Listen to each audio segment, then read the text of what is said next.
What's going on, everybody? This is Saber4. Today, I'm going to be talking about and comparing the past Pokemon remakes that we have so far to Brilliant Diamond and Shining Pearl.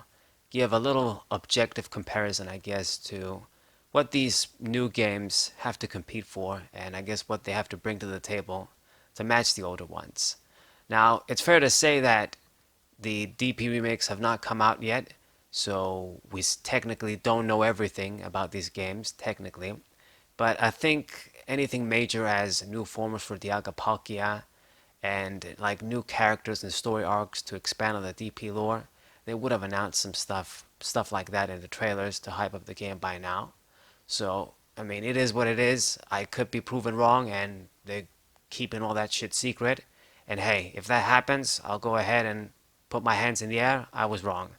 But I think at this point, we can really understand that this is just going to be a really basic remake, and they're not going to go that extra mile. But I mean, just to give you guys an idea of what the other remakes sort of have going for them. Let's go Pikachu and Eevee. I'm going to skip that because I haven't played them. Technically, that's a Gen 1 remake, you could say, but I haven't played them, so I don't think it's fair for me to talk about them. We're going to go with the next oldest. ORAS came out in 2014, I believe late 2014.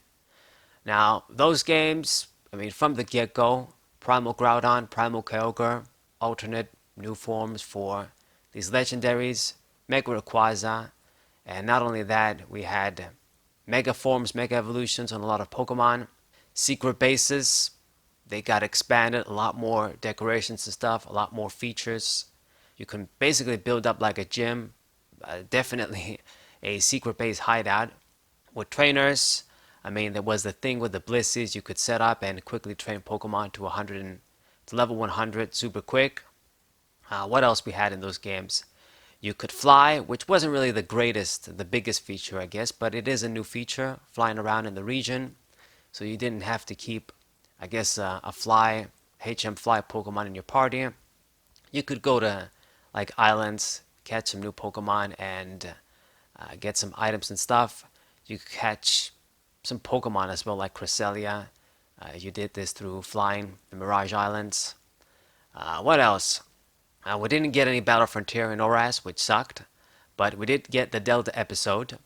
New content wasn't in the original games, like an extra sort of mini story arc after the main game, and it also gave us the chance to catch Deoxys, which is normally an event Pokemon, and they included that in the main game of Omega Ruby and Alpha Sapphire. Now, I think, sneaking around, that was a big feature for sure. Pokemon will pop up in the grass. You could sneak onto them and catch them that way. They would have a better chance to have their Dream World ability, egg moves, hidden moves, and what else? Am I missing anything else? I mean, we got some new characters, Lycia, Zinnia, and the cowboy dude for the secret bases. Expanded lore, redesigned characters. You couldn't battle the gym leaders like in Emerald again, so that was a minus. But you guys can see that I'm listing a lot of stuff. And another big one that a lot of people take for granted these days. In ORAS, it came after X and Y. You basically have around over 700 Pokemon. Like you got the whole Pokedex from Gen 1 to Gen 6 basically. You could trade in and transfer all of the dudes from X and Y, like the legendaries as well. Perfectly basically. You got like a big ass Pokedex. Can't go wrong with that. So, listing all of these things. Now, going on to the Heart Gold Soul Silver remake, came in 2010 or 2009 in Japan, I believe. Now, a lot of people consider these like the king of the remakes.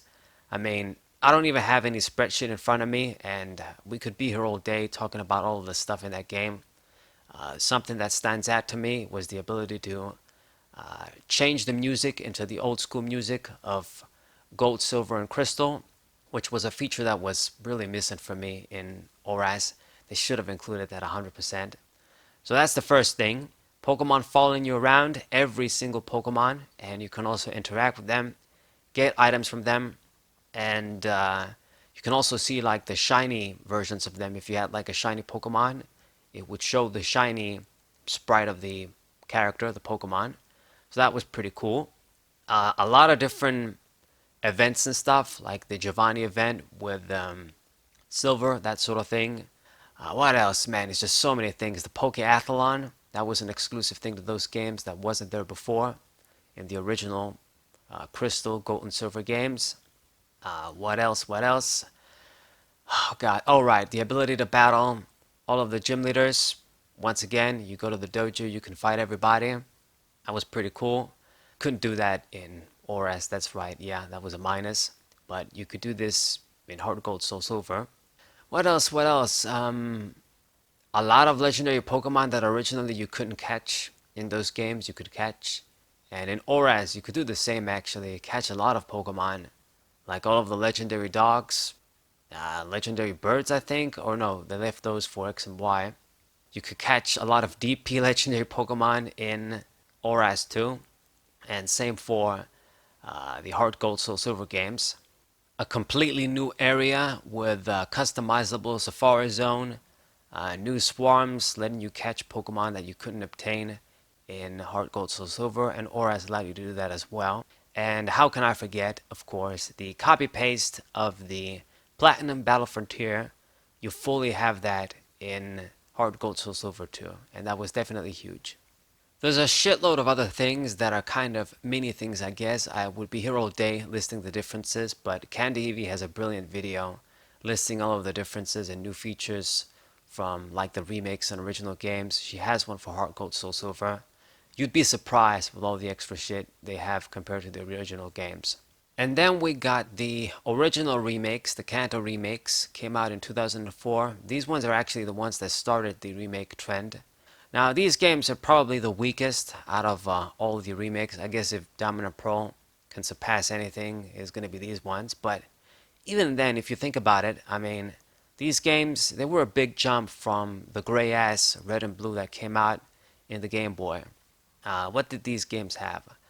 They had like the full Pokedex once again. You could catch everything up to the Hoenn games. They included new Pokemon like you could obtain Johto Pokemon that you couldn't obtain obviously in the older games. They had the Sevi Islands, which had some cool stuff in them. This is where you could catch like the Johto Pokemon and get a lot of items that you couldn't get in the older games too. Some legendaries, I guess, like the legendary dogs, you could catch one of each. Well, not one of each, one depending on your starter. And what else? What else did these games have?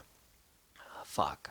They really didn't have much. You got the Trainer Heal, which is kind of like a sort of a different battle tower, a shittier battle tower, I would say. It didn't really do much. And I actually never played it in my life in Emerald. I mean, only tried it in Fire and Leaf Green, and that was enough. And I can't really think much else, to be honest. Yeah, Fire and Leaf Green, they were kind of weak. I mean, they had the wireless adapter, and they're the games that sort of started the wireless shit as Nintendo was experimenting going on to the DS. But in a way, besides the Sevi Islands, they're kind of the weakest remix, you could say. It was a big jump from Red and Blue, but compared to what like Auras and Heart Gold Soul Silver did, they are kind of weak. I guess they did have their own mini games as well that you could do with a wireless adapter, like the jump and rope thing, Oddish jump rope, whatever the hell it was called. I fucking up the name, but I remember using Oddish for that mini game. That's why I'm calling it that. And then you could do like the berry blender mini game too. You guys get the idea. Besides Fire and Leaf Green, which are the weakest remakes, you can see that, I mean, Heart Gold Soul Silver, I don't even need to say shit like that. There'd be a billion people to defend them anyway. They're kind of like the king of remakes. A lot of people consider them the best Pokemon games of all time. I think it's kind of a tie with Platinum, although I'm not going to lie, I used to say that. But after playing Heart Gold a lot these last couple of years again, I'm sort of changing my mind. They are sort of neck and neck. I'm not going to say Platinum is better than them, but they are amazing remakes. Auras, I think I've demonstrated, it has a lot going for it too. I mean, we were pretty upset we didn't get the Battle Frontier in that game, but I mean, there's a lot of shit those games have that Dominant Pro remakes they probably won't have. Like, I don't even know. Man, I don't like. I know they're not gonna have like the full Pokedex. I know they're not even gonna have like maybe 700 Pokemon like Oras. All I want from them in the DP remakes is 493, at least the original Gen 1 through Gen 4 decks, like the whole thing. Don't give me just the Platinum decks. Don't cut up Pokemon or whatever. At least 493, like close to 500 Pokemon, should be solid, should be doable, should be the base expectation for the DP remakes pretty much. So let's hope we get at least that. But I mean, besides what I've said about the Pokedex and stuff, the features of Oras, all of the features in Heart Gold Soul Silver, DP remakes, from what they've shown so far, it's the underground, which you can hunt and catch Pokemon and go to some new areas. Hey, that's pretty cool. But they also fucked up the secret base mechanic too over there. So it's kind of like I said the other time, one step forward, one step back. They gave us something super cool, and they eliminated something also that was pretty good. So there's that. Pokemon following you around, okay. That's a Heart Gold Soul Silver feature. It's pretty cool, not gonna lie. Some quality of life improvements, as the phrase goes. Things like having the PC, I guess, anywhere you are, you can access all of your Pokemon. You don't need HM moves to use HMs. You know, these little things, okay, I'm gonna give them that. But at the same time, EXP share was optional in ORAS, is forced in DP remakes. So that's another fuck up. That's another thing that you could say it's superior. It's superior to have the option in ORAS rather than just be forced. So what else do we have? Like, not much. Like, the only cool thing that I've seen a Japanese only trailer with like a chick that becomes like a Team Galactic grunt because she agrees that the world needs to be reset from the beginning, like what Cyrus wants to do with the Dialga and Palkia. So, if they're gonna have any sort of expanded lore and all of this extra good shit in those games, it's gonna be cool. But I think it's been kind of confirmed that the dialogue is the same with the same game, or at least some of the dialogue is completely the same. I don't know, I just find it hard to believe that we're kind of almost a week before the release of the games, and they haven't really showed any of the exciting shit if it's gonna be in those games. Like, would we be getting like a Dialga, like a Galactic Dialga or Galactic Palkia, or Primordial Dialga or Palkia, whatever, like new forms for those legendaries, and they wouldn't be like on the box, they wouldn't announce them, sort of hype them up in a trailer? I find that hard to believe. They would not announce shit like that in trailers or any new characters. Like for Oras, they did, I think, show off in trailers like the cowboy dude in Oras and Lycia eventually too, and just new characters. And it was the same thing with, I believe, Platinum when they had Karen and new characters in that game. They showed off nothing. But I mean, it's all because of the high probability that they don't have this new shit in those games. So, Brilliant Diamond and Shining Pearl, I need people to understand that I'm not hating on these games for the sake of hating them. Like, I really wanted them to be good, and I hope they still end up becoming good. I wanted them to be good from the beginning. Like, I was crying out for DP remakes. If you see, like, the really, really old videos on my channel, years before, like, before even the Sword and Shield games came out. Like, I thought, okay, these games, they're coming. I'm looking forward to them. I want them to be great. It's a great chance for them to fix some of those problems in the original games. They could have really done a lot. I mean, Arceus, God of Pokemon. And then the other thing, too, that I forgot to mention in my other video. I also thought that these games, like the DP remakes, Brilliant Diamond, Shining Pearl, they would have some sort of compatibility with the Legends Arceus. They were going to maybe link up the lore. We would get some story in Legends Arceus relating to the new games and vice versa. Maybe they were going to explain some shit in the DP remakes that you would see, oh, yeah, sort of link them up with Legends Arceus, and the games would complement each other, basically. That also doesn't seem to be the case. So, I just can't help but be disappointed. I mean, DP is like my second favorite generation after Hoenn, and in a lot of ways, in a lot of aspects, DP is even more sentimental to me and nostalgic than Hoenn. Like some aspects, to me, it's like they're my favorite region in a way, my favorite games. So it is pretty disappointing. And what I don't get to as well, all of the guys sort of hating on us, people like us criticizing the games and having some higher standards. Don't you guys want, and don't you think it's unfair? Groudon and Kyogre, they got new forms like other games. They got Mega Evolutions and shit. Sun and the Moon had the alternate region Pokemon and stuff like that. Like, wouldn't you want shit like that in DP remakes? Do you want them to be just basic ass remakes? Like, do you really want the Grand Diamond and Pearl Sinnoh games, fourth generation games? Do you really want these grand games, in my opinion, to get this sort of basic ass treatment without any real heavy shit features like new forms, some mega forms, or just some new, I don't know, like alternate forms, just something new. Like they didn't do any mega forms or any new evolutions after Oras, but they gave us like the alternate forms in Sun and Moon, and even in the Sword and Shield, the Galar region games. Some new shit. I don't understand, man. Even Palkia and Dialga and Arceus not getting anything. I mean, I hope I'm wrong. I hope we get some shit like that as a surprise, but I think that at least stuff like alternate forms for legendaries, they would have announced that by now in trailers as major things to hype up the game, basically. So I think that's all I'm gonna say for today. If all of you motherfuckers want to hate, you can hate. It is what it is. I still love the Diamond and Pearl games, and I've played them a billion times. Probably gonna play them a billion more times by the time I die. I really wish that the haters just worship the actual games and the content and not the fucking logo and just the fact that it's a new release.